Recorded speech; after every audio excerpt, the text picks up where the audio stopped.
এই জগতে এমন কি কোনো মা আছে নিজের সন্তানকে ফেলে দিতে পারে? মাগো, এই জগতে একটা মা ডাক শোনার জন্য একটা মেয়ে দীর্ঘকাল অপেক্ষা করে। মনে রাখবে যে তোমার প্রকৃত মা হবে না, সে তোমায় কোনোদিন ফেলে চলে যাবে না। যে তোমার গর্ভধারিণী মা হবে না, সে হাজার বিপদে হাজার কষ্টে থাকলেও তোমাকে আগলে রাখবে। কারণ এ জগতে সন্তান খারাপ হয়, কিন্তু মা যে কোনোদিন খারাপ হয় না গো। এ জগতে সন্তান পারে বাবা মাকে ভুলে যেতে, কিন্তু এমন কোন পাষাণ্ড আছে যে নিজের সন্তানটাকে ফেলে দেয়? হ্যাঁ, আর শিলাবতী নিজের সন্তানটাকে ফেলে দিয়েছে। আমি তোকে চাই না, সব কিছুর জন্য তুই দায়ী। ছেলেটাকে ফেলে দিয়ে মা সন্তান জন্ম দিয়েছে, দাঁড়াতে পারছে না যন্ত্রণায়। মা চেষ্টা করছে, বারবার পড়ে যাচ্ছে, চিৎকার করে রাখছে, গোবিন্দ তুমি কি আমায় কৃপা করবে না? হে জগন্নাথ, তুমি কি আমায় দয়া করবে না? ও দয়াময়, আজকে জীবনের শেষ বেলায় এসে দাঁড়িয়ে আছি। দয়াময়,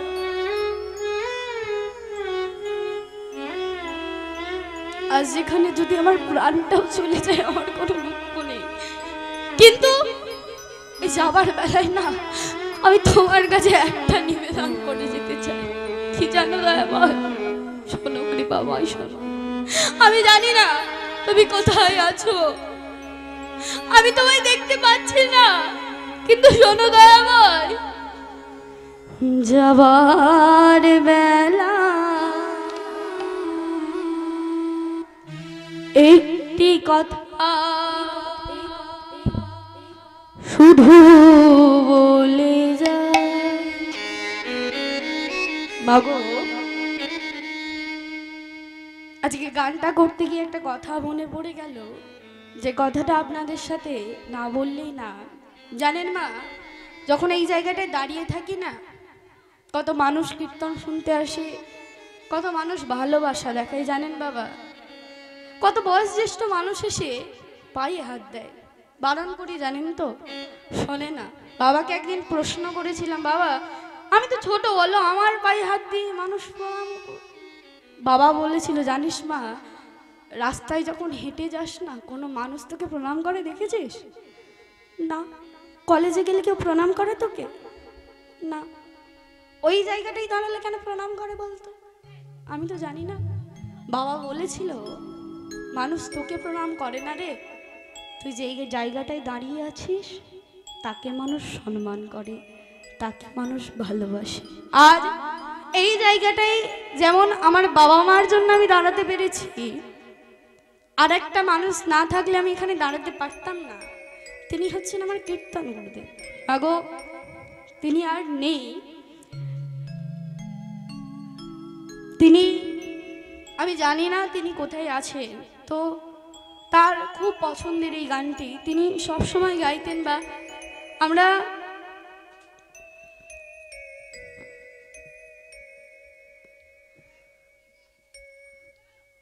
সেই মানুষটি যখন অন্তিম সময়, শেষ সময়, মাগো এ জগতে সবার ছেলে মেয়ে তো থাকে।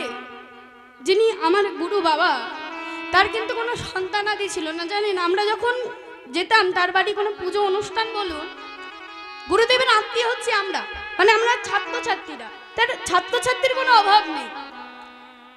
যখন প্রথম গিয়েছিলাম মনে হচ্ছিল, যেমন মনে হয় গুরুদেবের বাড়ি মানে মাস্টার মশাইয়ের বাড়ি, সেখানে অনেক আত্মীয় স্বজন, কিভাবে নিজেকে মানিয়ে নেব। কিন্তু অবাক করে বিষয় বা, সেখানে গিয়ে দেখলাম আমরাই তার সন্তান, আমরাই তার ছেলে মেয়ে। কিন্তু অদ্ভুত বিষয় মা, ভগবান যে এত তাড়াতাড়ি তাকে ডেকে নেবে আমরা কি বুঝতে পারিনি। তো তিনি আজকে নেই। তো আজকে এই গানটি করতে গিয়ে মনে পড়ে গেল তার কথা। তিনি একটা কথা বলেছিলেন, কি জানেন মা? খুব মন দিয়ে গানটা আস্বাদন করবেন, গানের ভাষাগুলো কি বলছে দেখুন। যাবার বেলা একটি কথা তোমাদের শুধু বলে যা, জনম জনম এই হরিনা আমি যেন যাবার বেলা একটি কথা শুধু বলে যা, জনম জনম এই হরি নাম আমি যেন যেদিন আমি আগব নাইয়া যাব গো বহু দূরে, যেদিন আমি থাকিব নয়া যাব গো বহু দূরে, যেদিন আমি থাকব নাইয়া যাব গো বহু দূরে, যেদিন আমি থাকিব নয়া যাব গো বহু দূরে, সাধের প্রদীপ জ্বালিয়ে দিও কৃষ্ণ নামের সুরে, তোমরা সাজের প্রদীপ জ্বালাইয়ে দিও কৃষ্ণ নামের সুরে, তোমরা সাজের প্রদীপ জ্বালিয়ে দিও কৃষ্ণ নামের সুরে, তোমরা সাজের প্রদীপ জ্বালাইয়ে দিও কৃষ্ণ নামের সুরে, আমি চলে যাই শুধু বলে যাই, আমি চলে যাই শুধুই বলে যাই, আমি চলে যাই শুধু বলে যাই, আমি চলে যাই শুধুই বলে যাই। আমি জানি না মা তিনি আজ কোথায় আছে। ভগবানের কাছে এইটুকু চাইবো, ভক্তের মাঝে দাঁড়িয়ে তিনি যেন ভগবানের চরণ প্রাপ্ত হয়, তিনি যেন ভগবানের চরণ লাভ করে। তাই মাগো আজকে কীর্তনের মাঝে যদি কোনো মায়ের মনে বা বাবার মনে আমি এতটুকু আঘাত করে থাকি, আমি সবার কাছে নিবেদন করব, তোমাদের সবার ক্ষমা মাঝে যেন পাই আমি ঠাই। তোমাদের সবার ক্ষমা মাঝে যেন পাই আমি ঠাই, তোমাদের সবার ক্ষমা মাঝে যেন পাই আমি ঠাই। তোমাদের সবার ক্ষমা মাঝে যেন পাই আমি ঠাই, আমি চলে যা চলে যা শুধু বলে যা, যা, আমি চলে যা চলে তাই গৌর হরি। যা।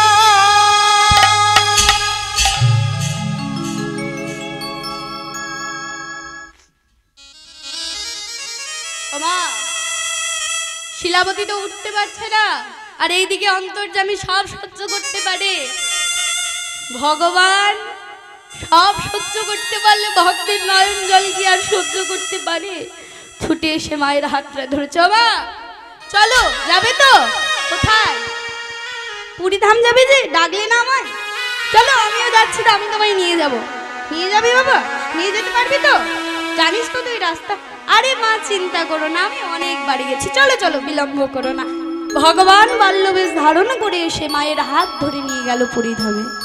এবার পুরী ধামে গিয়ে মা, পুরী ধামে কি হয় বলুন তো? রথের সময় যারা গিয়েছেন দেখবেন বাবা প্রচন্ড ভিড়। এবার সেই ভিড়ের মধ্যে গিয়ে মা কি করেছে? একটা ভুল করে বসেছে। কি ভুল করেছে গো? ছেলেটার হাত ধরেছিল, হাতটা ছেড়ে দিয়েছে। আর যেই না ছেড়ে দিয়েছে কি হয়েছে গো? চারিদিকে খোঁজে, আর খুঁজে পায় না। কি হয়েছে? ছিল মায়ের হাত ধরে, সেই তো গেল রথের পরে। ছিল মায়ের হাত ধরে, সেই তো গেল রথের পরে। ছিল মায়ের হাত ধরে, সেই তো গেল রথের পরে। আর ছিল মায়ের হাত ধরে, সেই তো গেল রথের উপরে। জয় জগন্নাথ নাম, আর জয় জগন্নাথ নাম হইল, জয় জগন্নাথ নাম হইল, জয় জগন্নাথ নাম হইল, জগৎ মাঝে পূজা পাইল, জয় জগন্নাথ নাম হইল, জগৎ মাঝে পূজা পাইল। জয় জগন্নাথ নাম হইল। এইদিকে মা তো ভগবান চরণ প্রাপ্ত হলেন, কিন্তু সন্তান যে ফেলে গিয়েছিলেন ছেলেটার কি হলো? ও মা, মা সবাই সবাইকে ভুলে যেতে পারে, কিন্তু ভগবান তো বলেছে তোমার দেবদূত পাইয়ে দেব। ছেলেটা মনে মনে জানাই, এই যে দেবদূত দেবদূত করছিল, কেউ তো নিয়েই গেল না, মা আমার ফেলে দিয়ে চলে গেল। ও মা, ছেলেটা তো কাঁদছে, সে তো কিছু জানে না, সে তো অবুঝ। এমন সময় ওই জঙ্গলে একজন বাগদি বুড়ি আসে। তার কাজ হচ্ছে ওই কাঠ কেটে বাজারে বিক্রি করে, বয়স্ক মহিলা তো, বিক্রি করে সে কি করে জানেন? যতটুকু হয় সেটা দিয়ে কোনো রকমের খাবার দাবার খাই, তার সংসার চলে যায়। এবার গিয়ে দেখছে একটা ছোট্ট শিশু, চিন্তা করছে আমি বয়স্ক মহিলা, আমি কার পাই খাই, ছেলেটাকে নিয়ে গেলে তো হবে না, খাওয়াতে হবে তো। চিন্তা করছে, আচ্ছা আমাদের গ্রামে একজন ব্রাহ্মণ আর ব্রাহ্মণী রয়েছে, তাদের তো সন্তানাদি নেই, এক কাজ করলে হয় না, তাদের বাড়ি তোকে দিয়ে আসলে হয় না। এই চিন্তা করে ছোট্ট ছেলেটাকে নিয়ে গিয়ে ব্রাহ্মণদের বাড়িতে ডাক। ও ব্রাহ্মণ ঠাকুর, ব্রাহ্মণ ঠাকুর, হ্যাঁ বলো। বাড়িতে আছো নাকি? আছি। কি হয়েছে জানো? আজকে আমি কাঠ কুড়োতে গিয়েছিলাম। এবার কাঠ কুড়োতে গিয়ে এই দেখো। ও বাগদি বুড়ি, বলি তোমার ঝোলাই ওটা কি? মনে হচ্ছে কোনো শিশু। হ্যাঁ গো, সেটাই বলছি তো, এই দেখো ওই কাঠ কুড়োতে গিয়েছিলাম, এই শিশুটা না ওখানে কাঁদছিল। কি করব বলো, আমার তো মনটা একটু ভালো, ফেলেও আসতে পারছিলাম না, নিয়ে চলে এসেছি। আমি কি বলছি, 7-5 কোনো কিছু ভাবিনি। তোমাদের তো ছেলে মেয়ে নেই, আচ্ছা তোমরা কি রাখবে এটা? মানে ছেলেটাকে কি নেবে তোমরা? ও মা, ব্রাহ্মণী শুনতে পেয়ে ছুটে এসে ছেলেটাকে দেখেই কোলে দিল। আহ কি অপরূপ সুন্দর ছেলেটা দেখতে। এবার কোলে তুলে নিয়ে মা চুম্বন করে, আদর করে, বলে ও স্বামী, আমাদের তো সন্তান আদি নেই, আজ থেকে ওকে আমরা ভালোবাসবো, ওকে আমরা বড় করব। শুধু তাই নয়, শোনো স্বামী, ছেলেটা তখন আমাদের নামটাম একটা দেওয়ার ব্যাপার থাকে, তো একটা নাম দিতে হবে। কি নাম দেওয়া যায় বলো তো? হ্যাঁ,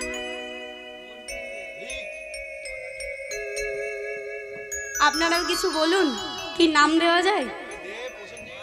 হ্যাঁ, সুশোভন নামটা কিন্তু খুব সুন্দর। সুস্বপ্ন দেখে যে তাকে তো বলে সুশোভন নাকি? হরি বল। ওবা, এবার চিন্তা করছে যে কি নাম দেওয়া যায়। এখনকার দিনে তো নাম টাম দেওয়ার ও আগে থেকে ঠিক হয়ে যায়, ছেলে হলে এই নাম, মেয়ে হলে ওই নাম, তা বাবা মাকে খুঁজে পাওয়া যায় না। ও মা, তখনকার দিনে নিয়ম ছিল কুষ্টি বিচার করে নাম দিতে হবে। এবার একজন বৈষ্ণব ঠাকুরকে ডেকেছে, ডেকে বলছে কি নাম দেওয়া যায় বলো তো? বলে শোনো, আজ থেকে তোমার এই ছেলের নাম হলো গোপাল। মায়ের মনে বড় আনন্দ, ঘরে আছে এক গোপাল, সন্তান রূপে এক গোপালকে পেয়েছে। এবার নামে ছেলে গোপাল, কাজেও কিন্তু ছেলে গোপাল। ছেলে কিন্তু একটু আস্তে আস্তে বড় হচ্ছে। এবার 6 মাস পরে কি হয় বলুন তো? আজকে কি হচ্ছে? অন্নপ্রাশন উৎসব, তাই তো? ওমা, এখানেও কিন্তু তার অনর্থ হলো না। ছেলেটা বড় হয়েছে আর গ্রামের মানুষজন এসে ব্রাহ্মণ বাড়িতে ভিড় জমিয়েছে। এই যে ব্রাহ্মণ ঠাকুর, বলি খুব চালাক তুমি, তাই না? আর কোনো কথা বলে না, দেখেছো? বলি ছেলেটা যখন নিলে কত ধুমধাম করে কত আনন্দ করলে, বলি 6 মাস যে হলো, এবার অনুষ্ঠান করাতে হবে না? ও খরচা হবে বুঝি, দেখেছো? কোনো সাড়া নেই।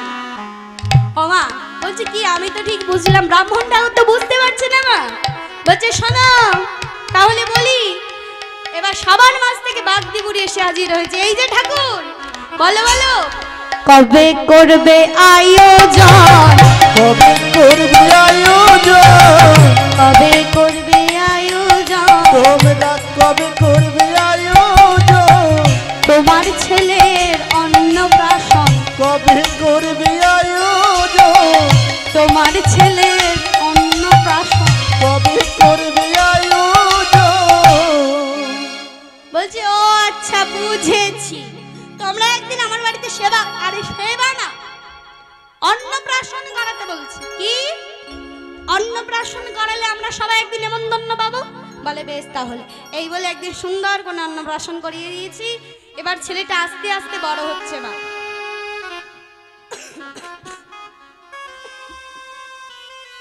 মাগো, আপনাদের এখানে কিছু কিছু জিনিস আমার বড্ড ভালো লাগে, আর কিছু কিছু জিনিস বড্ড খারাপ লাগে।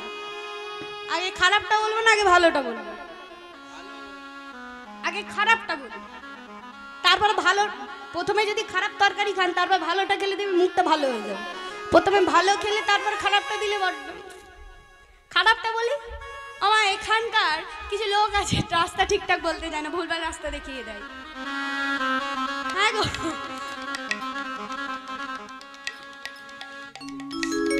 এবার ভালো দিকটা বলি, খারাপ দিকটা হয়ে ভালো দিকটা বলি।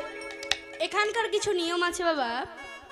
এই অন্নপ্রাশন উৎসব হচ্ছে, মহাপ্রভুকে আনা হয়েছে ভগবানের প্রসাদ, ভগবানকে আগে দেওয়া হয়েছে সেই প্রসাদ সন্তান বাচ্চা। ওমা, ভগবান মানে সন্তান প্রথম যে অন্নটা পেল সেটা হচ্ছে প্রসাদ।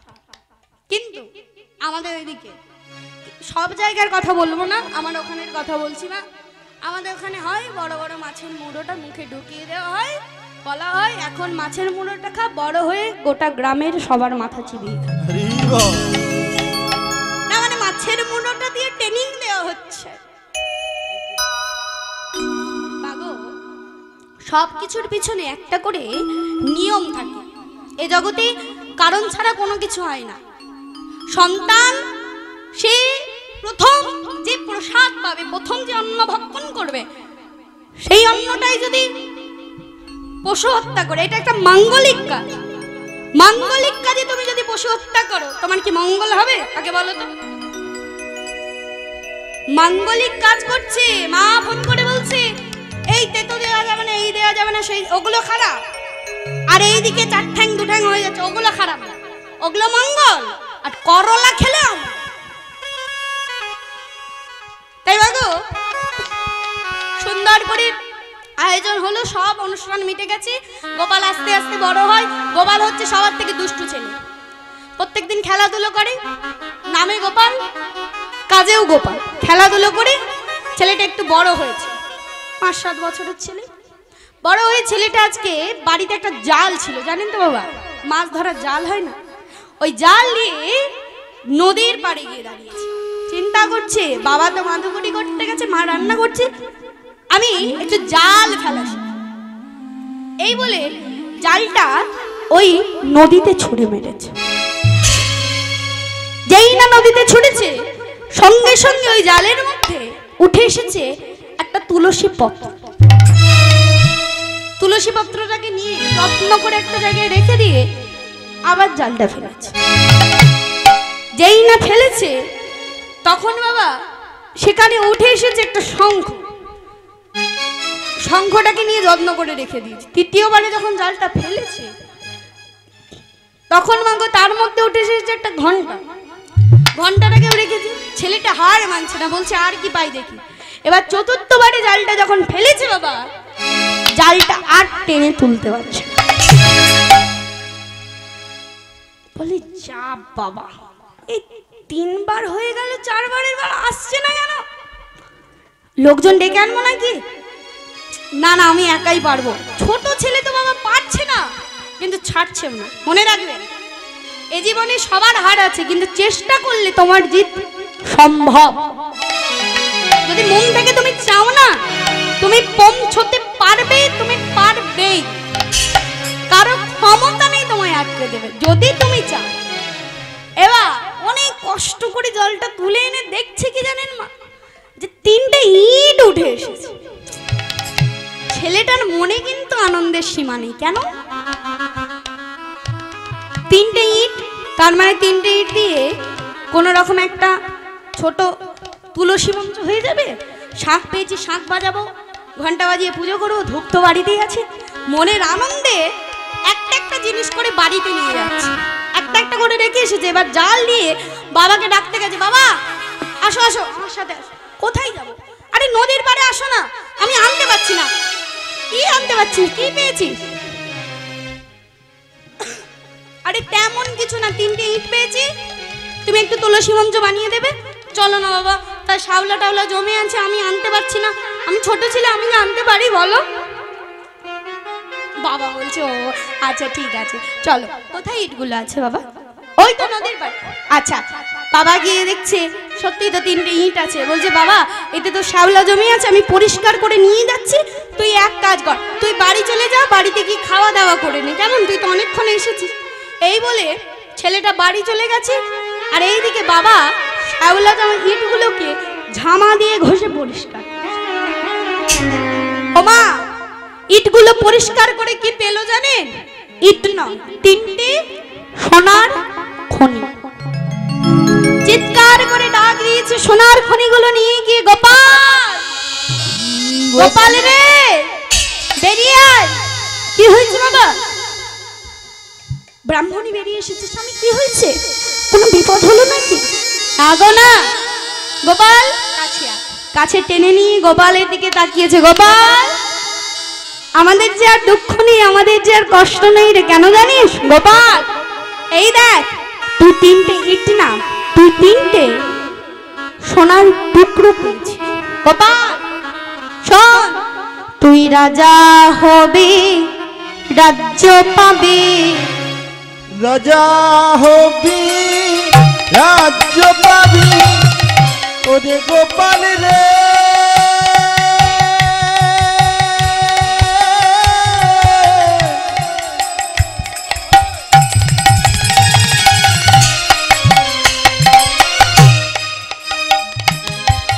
ওরে বাবে গোপাল আমার,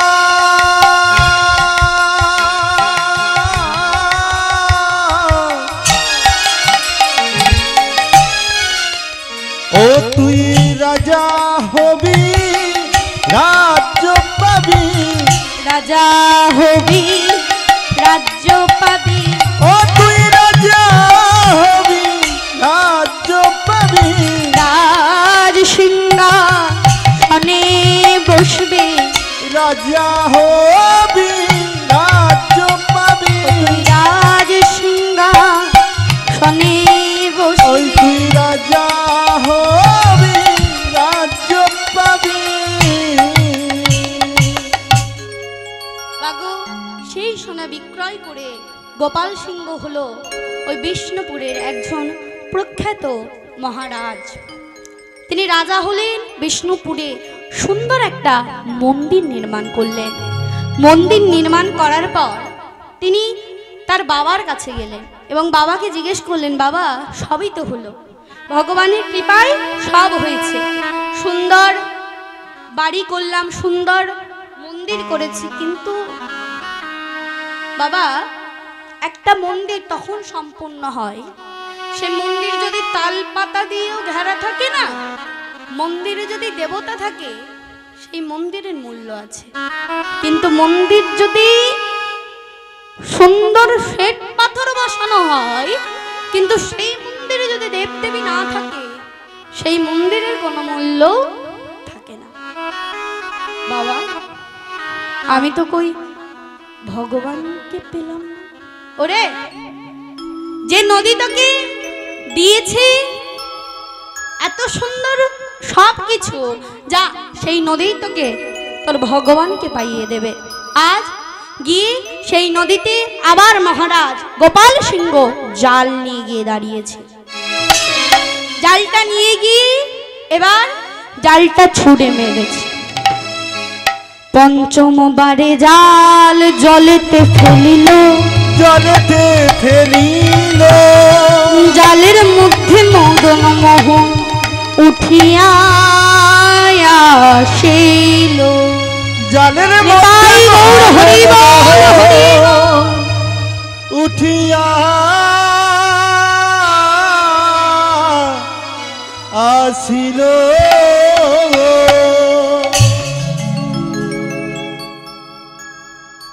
মদন মোহনকে পেয়ে মনের আনন্দে মদন মোহনকে নিয়ে গিয়ে বাড়িতে গিয়ে প্রতিষ্ঠিত করলেন নিজের মন্দিরে। প্রত্যেকদিন মদন মোহনের সর্ব কাজ করেন ওই মহারাজ। মহারাজ কিন্তু কাজের জন্য লোক রাখতে পারত, কিন্তু তিনি রাখলেন না। কেন? মনে রাখবেন বাবা, ভগবানকে বাড়িতে আনার ক্ষমতা সবার, ভগবানকে বাড়িতে আনার ক্ষমতা না সবার থাকে, কিন্তু ভগবানকে রেখে দেবার ক্ষমতা সবার থাকে। এই জগতে যদি আপনার টাকা থাকে না, আপনি পৃথিবীতে এমন কিচ্ছু নেই কিনতে পারবেন। কেন বললাম জানেন বাবা? যে সময়ে দাঁড়িয়ে টাকার বিনিময়ে মানুষ বিক্রি হয়ে যায়, সে যুগে দাঁড়িয়ে কি পাবেন না আপনি? হ্যাঁ, ভগবানের সর্বশ্রেষ্ঠ সৃষ্টি মানুষ, সে মানুষ যদি বিক্রি হয়ে যায় তাহলে টাকার বিনিময়ে কি পাবেন না? মনে রাখবেন বাবা, যারা বলে না টাকার বিনিময়ে সবকিছু পাওয়া যায়, তাদেরকে দুটো প্রশ্ন করবেন। বেশ, তোমায় কিছু টাকা দিচ্ছি, বাজার থেকে 1 কেজি সুখ এনে দাও। টাকা সবকিছু নয় গো মা। মনে রাখবেন, আপনার যদি টাকা থাকে সুন্দর একটা বাড়ি আপনি তৈরি করতে পারবেন, কিন্তু শান্তি আপনি কিনতে পারবেন না। আপনার যদি টাকা থাকে সুন্দর একটা বিছানা আপনি কিনতে পারবেন, কিন্তু ঘুম আপনি কিনতে পারবেন না। টাকা থাকলে একটা সুন্দর ব্র্যান্ডেড কোয়ালিটির ঘড়ি কেনা যায়, কিন্তু সময় কি কোনোদিন কেনা যায় না। টাকা থাকলে সুন্দর একটা বই কেনা যায়, কিন্তু বিদ্যাটাকে কোনোদিন কেনা যায় না বাবা, বিদ্যাটাকে অর্জন করতে হয়। ঠিক তেমনই আপনার যদি টাকা থাকে, আপনি ওই বড় বড় শোরুম থেকে সুন্দর জামা কাপড় কিনে মানুষ সেজে মানুষের বেশ অভিনয় করতে পারবে, কিন্তু মনুষ্যত্বটাকে আপনাকে অর্জন করে নিতে হবে।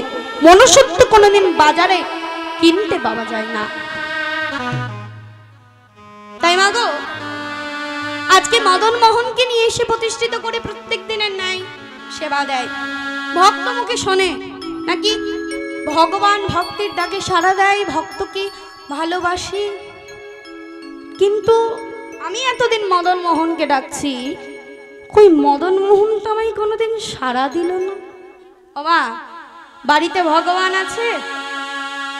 যা ও মা, আর একটুখানি ঘুম পেয়ে গেছে, দুপুরবেলা সব বোনাস করে দেবে। ও মা, আমরা তো বলেই খালাস। ঘটনাটা কি বলুন তো বাবা, এখানে দাঁড়িয়ে অনেক কিছু বলা যায়, কিন্তু ওই জায়গাটায়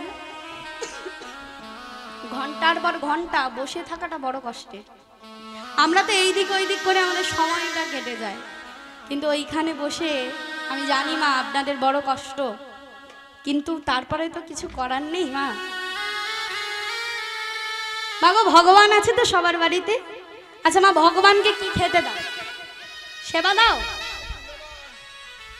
সেবা দাও না? যার বাড়িতে যেমন আসে আমরা দিই, তাই তো? আচ্ছা মা, ভগবান কোনোদিন কথা বলেছে?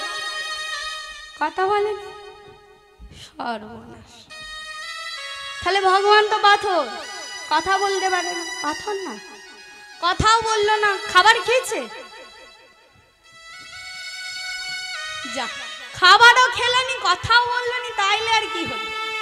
সর্বনাশ, তো মহামুশকিল।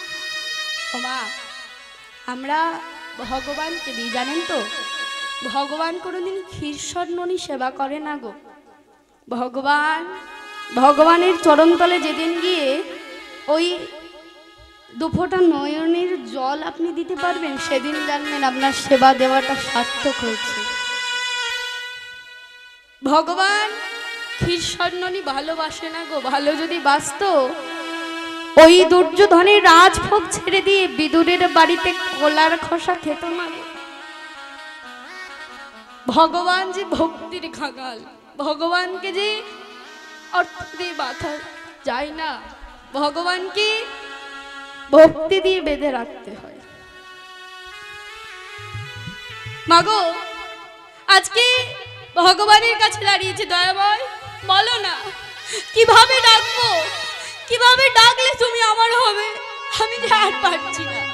তুমি সবাইকে দেখা দাও, সবার সাথে কথা বলো, তুমি তো আমার সাথে কথা বললে না। ছুটে গিয়ে মাথা ঠুকতে আরম্ভ করেছি, দয়াময় বলো না কি করলে তোমার দেখা পাবো, কৃপাময় আমি কোথায় গেলে পাবো দেখা, দয়াময় বলে দাও আমায়, ওহে কৃপাময় আমি কোথায় গেলে পাবো দেখা, বলে দাও আমায়, ওই ভগবান কোথায় গেলে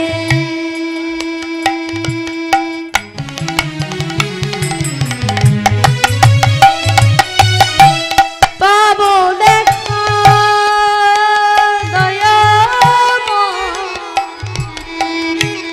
বলে দাও আমায়, ওহে কৃপাময় আমি কোথায় গেলে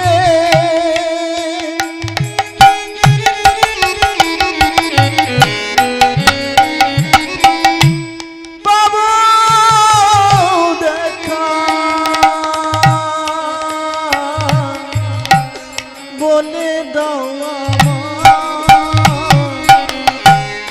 ওই হে ভগবান প্রেম ভরে ডাকলে নাকি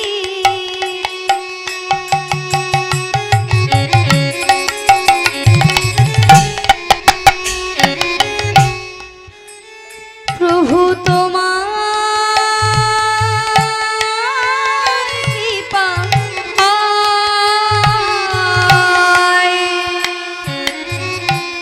প্রেম ভরে ডাকলে নাকি প্রভু তোমার কৃপা,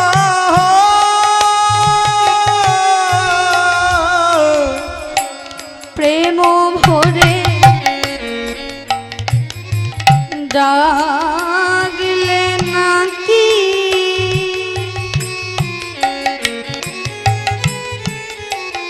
প্রভু তোমার কৃপা হয়। প্রেম ভরে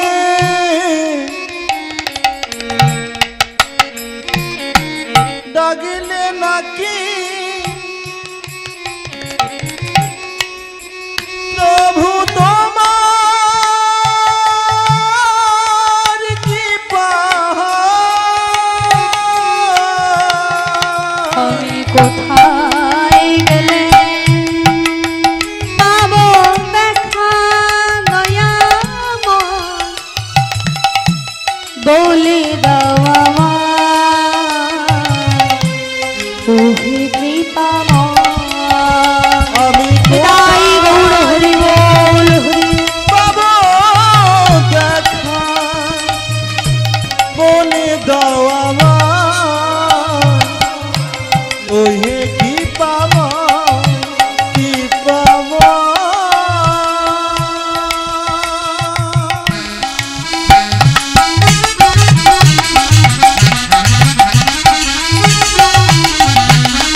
জল ভরু